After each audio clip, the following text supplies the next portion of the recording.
তারও উপরে। আহলে হাদিস মনে বুঝেন? ফাঁসির মঞ্চে যেতে রাজি আছে, বুকের নিচে হাত বাঁধবো না, এর নাম আহলে হাদিস। ফাঁসি হয়ে যাবে হোক, চুপে আমিন বলবো না, জোরেই বলবো, তার নাম আহলে হাদিস। হাজার হাজার মানুষের ফাঁসি হয়ে গেছে, তার নীতি থেকে ফিরে আসেনি, তার নাম আহলে হাদিস। পৃথিবীতে মানুষের মতামতকে উপেক্ষা করে কোরআন এবং সহিহ হাদিস মেনে চলে যারা, তারাই হচ্ছে আহলে হাদিস। সে যেখানেই থাকুক না কেন, থাক না কেন শহরে, থাক না কেন জঙ্গলে, থাক না কেন বনে মাঠে, পৃথিবীর যেখানে যারা কোরআন এবং সহিহ হাদিস মেনে চলে, তারাই হচ্ছে আহলে হাদিস। আহলে হাদিস বলতে কোনো দল মাযহাবের নাম নাই, আহলে হাদিস বলতে কোনো সংগঠনের নাম নাই। রাসূল সাল্লাল্লাহু আলাইহি সাল্লাম ভালো মানুষের জন্য কবরের সময়সীমা বলেছেন বাসর রাতের সমান। নাম কা নামাতিল আরুশে লা ইউকিজুহিল্লাহ বাহালিহি। যদি উত্তর ঠিক হয়ে যায় কবরে, তখন ফেরেশতা বলবেন ঘুমিয়ে যাও বাসর রাতের ঘুমার মতো, যাকে কেউ জাগাবে না তার অতীব প্রিয় মানুষ ছাড়া। এইটা আমি এমনি সামাজিকভাবে বুঝাতে গিয়ে বলেছি। বিবাহ করে নিয়ে রাত 9টা-10টার সময় বাড়িতে আসলেন, বাপ মা আত্মীয় স্বজনের সাথে কথাবার্তা কিছু হলো, মায়েরা বোনেরা সুন্দর করে বাসর ঘর সাজিয়ে রেখেছে। বাসর ঘর সাজাতে হবে এ কথাই সত্য, তবে ভাবি সাজাবে এ কথা মিথ্যা। চাচাতো বোন, খালাতো বোন, ফুফাতো বোন এরা ঘর সাজাবে এই কথা মিথ্যে। মানে জেনা আগেই চালু হয়ে গেছে, সংসার শুরু হওয়ার আগেই। আর চাঁপাইনবাবগঞ্জের নীতিতে যদি বিবাহ হয়, তাহলে বিবাহের বৈঠকে যাওয়ার আগেই জেনা চালু হয়েছে। সারা গ্রামের মেয়েরা আসবে, তার গায়ে হলুদ মাখাবে, কত চিৎকার করে চিলিয়ে গীত গাইবে, তার কোনো হিসাব নাই। অনেকেই যাবে মেয়ে দেখতে, দেখার এক পর্যায়ে টাকা দিবে, বউ বায়না করা হবে। আমি বলেছি, আমি আব্দুর রাজ্জাক বিন ইউসুফ বলছি, রাজশাহী চাঁপাইনবাবগঞ্জের বিবাহের শুরু থেকে নিয়ে শেষ পর্যন্ত কোনো একটি কাজ জায়েজ আছে তা আমার জানা নেই। এখনো বলছি, চাঁপাইনবাবগঞ্জ জেলার বিবাহের শুরু থেকে নিয়ে শেষ পর্যন্ত এমন একটা কর্ম জায়েজ আছে তা আমার জানা নাই। সবই হারাম, সবই নাজায়েজ। জানি না ঢাকা শহরের খবর, তবে আমি দেখি শিরুডেলা স্কুল মাঠে বিবাহের অনেক নাচ গান হয়। জি, আপনি যাই মনে করেন, আব্দুর রাজ্জাক সাহেবকে খাটো চোখে দেখার কোনো সুযোগ নেই, এর বৈধতার কোনো সুযোগ নেই। আপনি হারাম, ন্যাক্কারজনক, নোংরা, জঘন্য, বর্বর, অসভ্য কাজ করে নিজেকে কিছু মনে করবেন না। ভুল হিসাব, এই হিসাব থেকে ফিরে আসলেই নিজেকে আপনি কিছু ভাবতে পারেন, আমি একটা ভালো কাজ করেছি। এমনটা কাজ করে মেয়ে নাচিয়ে, বাজনা বাজিয়ে নিজেকে সফল মনে করবেন না, অসম্ভব, এটা হতে পারে না। ভুল হিসাব। রাসূল সাল্লাল্লাহু আলাইহি সাল্লামের নীতিকে উপেক্ষা করে সফলতা মনে করার কোনো প্রশ্নই আসে না, অন্তত মুসলমানের জন্য আসে না। আহলে হাদিস তো তারও উপরে। আহলে হাদিস মনে বুঝেন? ফাঁসির মঞ্চে যেতে রাজি আছে, বুকের নিচে হাত বাঁধবো না, এর নাম আহলে হাদিস। ফাঁসি হয়ে যাবে হোক, চুপে আমিন বলবো না, জোরেই বলবো, তার নাম আহলে হাদিস। হাজার হাজার মানুষের ফাঁসি হয়ে গেছে, তার নীতি থেকে ফিরে আসেনি, তার নাম আহলে হাদিস। পৃথিবীতে মানুষের মতামতকে উপেক্ষা করে কোরআন এবং সহিহ হাদিস মেনে চলে যারা, তারাই হচ্ছে আহলে হাদিস। সে যেখানেই থাকুক না কেন, থাক না কেন শহরে, থাক না কেন জঙ্গলে, থাক না কেন বনে মাঠে, পৃথিবীর যেখানে যারা কোরআন এবং সহিহ হাদিস মেনে চলে, তারাই হচ্ছে আহলে হাদিস। আহলে হাদিস বলতে কোনো দল মাযহাবের নাম নাই, আহলে হাদিস বলতে কোনো সংগঠনের নাম নাই।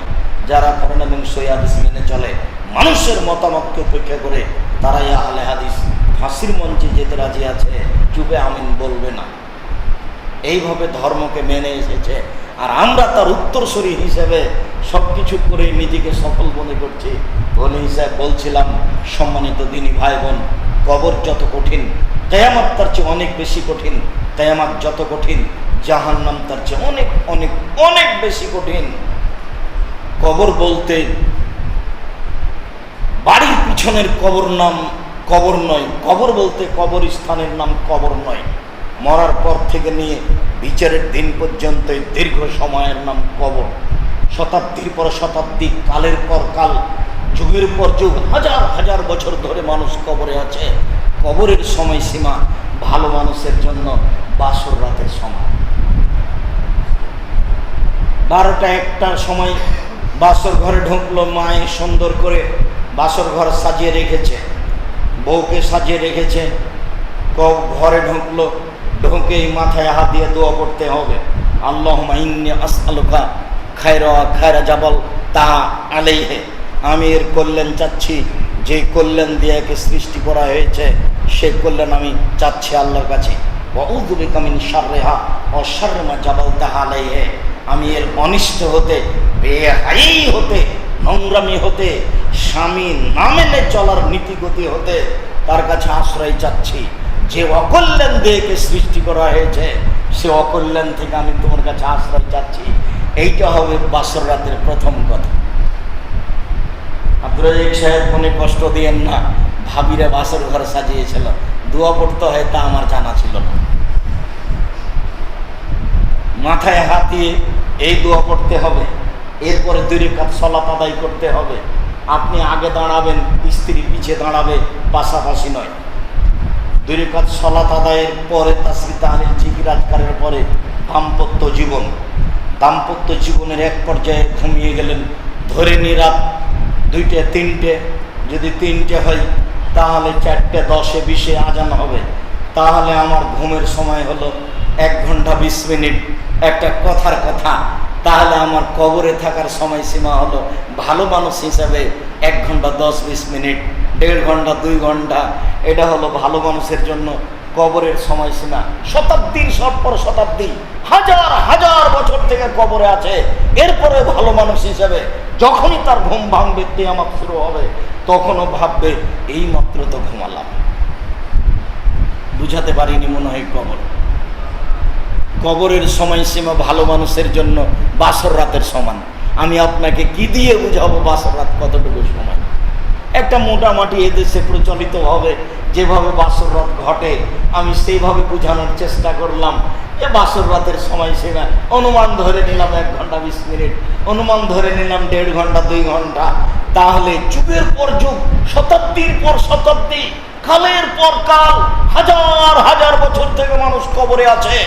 ভালো মানুষ যদি হয় তাহলে যখন কিয়ামত হবে তখনও বল, আরে এই মাত্র তো শুনলাম।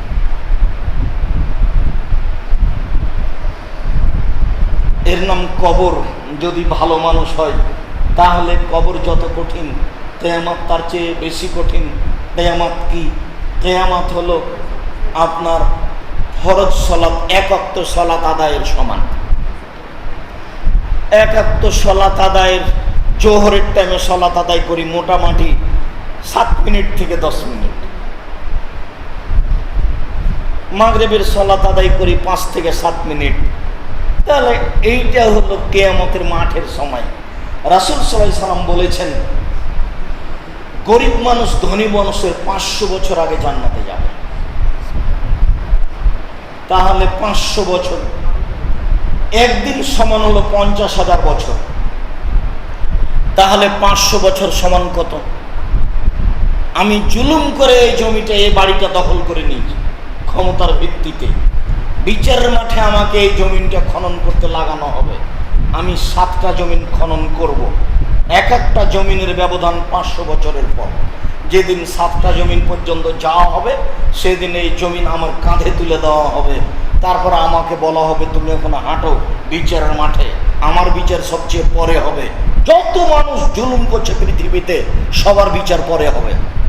যারা এমনি অন্যায় অশ্লীল কাজ করেছে এদের বিচার আগে হয়ে যাবে, জাহান্নামে জান্নাতে চলে যাবে। যারা সালাত আদায় করেনি, যাকাত দেয়নি, এদের বিচার আগেই হয়ে যাবে। তবে যারা জুলুম করছে, তবে যাকাত না দেওয়া ওই জুলুম। যাকাত না দিলে গরিব মানুষের হক মেরে খেয়েছে,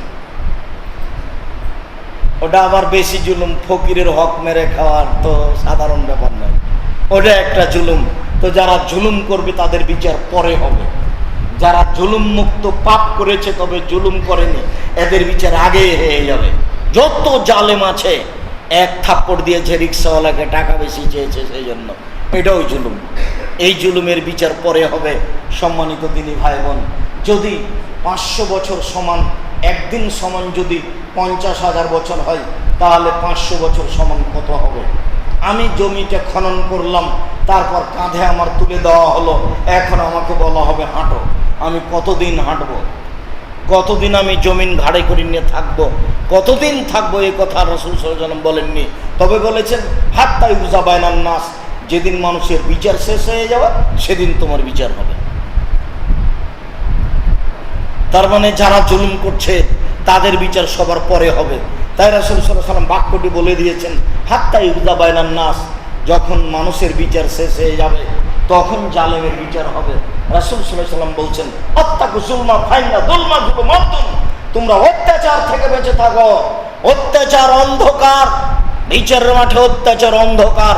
রাসূল সাল্লাল্লাহু আলাইহি ওয়াসাল্লাম বলছেন, আল্লাহ তাআলা বলেন ইন্নী হারামতু যুলমা আলাইয়া, আমি আল্লাহ নিজের উপরে জুলুম করা হারাম করে দিয়েছি। আমি আল্লাহ কারো প্রতি জুলুম করব না, অন্যায় বিচার আমি কারো করব না।